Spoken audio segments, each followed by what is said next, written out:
కార్తీక మాసం సందర్భంగా వివిధ ప్రాంతాలకు చెందిన భక్తులు ఆదివారం యాదాద్రి క్షేత్రాన్ని సందర్శించి మొక్కు పూజలు చేపట్టారు. నిత్య పూజలు, హోమాది పర్వం, కళ్యాణోత్సవం నిర్వహించారు. వేకువజామున సుప్రభాతం చేపట్టిన పూజారులు ఆలయంలో పంచనారసింహుల ప్రతిష్ఠామూర్తులకు హారతి నివేదన ఇచ్చి ఆరాధించారు. కార్తీక మాసం సందర్భంగా వివిధ ప్రాంతాలకు చెందిన భక్తులు ఆదివారం యాదాద్రి క్షేత్రాన్ని సందర్శించి మొక్కు పూజలు చేపట్టారు. నిత్య పూజలు, హోమాది పర్వం, కళ్యాణోత్సవం నిర్వహించారు. వేకువజామున సుప్రభాతం చేపట్టిన పూజారులు ఆలయంలో పంచనారసింహుల ప్రతిష్ఠామూర్తులకు హారతి నివేదన ఇచ్చి ఆరాధించారు. కుటుంబ సమేతంగా సత్యనారాయణ స్వామి వ్రత పూజల్లో పాల్గొని కార్తీక దీపాలు వెలిగించి మొక్కులు చెల్లించుకుంటున్నారు భక్తులు. యాదాద్రి శ్రీ లక్ష్మీ నరసింహస్వామి వారి సన్నిధిలో ఆదివారం భక్తుల రద్దీ అధికంగా ఉంది. స్వామివారి ధర్మ దర్శనానికి 2 గంటలు, ప్రత్యేక ప్రవేశ దర్శనానికి దాదాపు గంట సమయం పడుతుంది.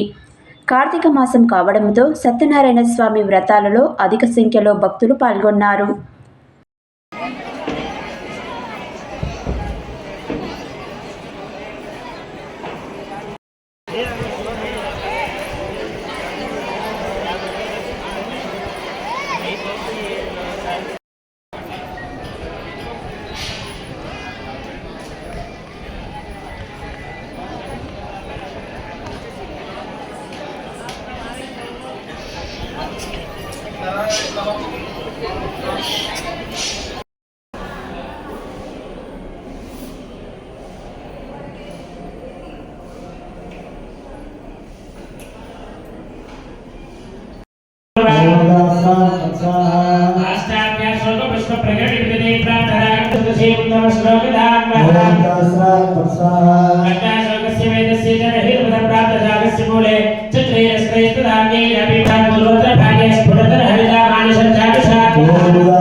ఇద్దరు షావుకారులు అన్యాయంగా బంధించి ఉన్నారు.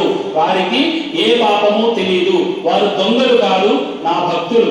వారిని ఉదయాన్నే విడిచిపెట్టు అని స్వామివారు చెప్పారు. అది విన్న వెంటనే మహారాజుగా షావుకారులకు నూతన వస్త్రాలు, ధనము, బంగారము, వజ్రాలు, వైఢూర్యాలు అవన్నీ ఇచ్చి పంపించి వేశారు. ఇది తృతీయోధ్యాయ. సత్యనారాయణ స్వామి భగవానికి అక్షర ఆ ఇద్దరు షావుకారులు చంద్రకేతు మహారాజు గారు ఇచ్చిన తమ కూతురు కళావతికి యుక్త వయస్సు వచ్చింది, అంటే వివాహ వయస్సు వచ్చింది. ఈ షావుకారు దంపతులు తమ కూతురికి వివాహం చేయాలి